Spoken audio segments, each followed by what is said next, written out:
ተመልሻለሁ። ዛሬ ቢግፉት በቆንጆ ጎንደር ከተማ ነው። በፋሲል ግቢ እንጀምር። ዛሬ ጎንደርን እንቃኛለን። እሺ፣ ፋሲል ግቢ ጎንደር ነኝ። ስለዚህ ቦታ የምናገረው ቃላት ያጥረኛል። እውነት ለመናገር ምን አይነት እንስሳ ነው የሚመስለው? እንዴት ከብሎጎች አውቃለሁ። እንኳን ወደ ጎንደር በደህና መጣ። ይቅርታ ቆንጅዬ፣ ጎንደር ውስጥ ምን መጎብኘት አለብኝ?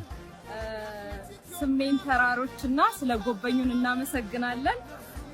የአካባቢውን ሰዎች አግኝቻቸዋለሁ። አሁን ትንሽ እንጨፍር። በህይወት ውስጥ ተራራዎች አሉ፣ መውጣት አለብን።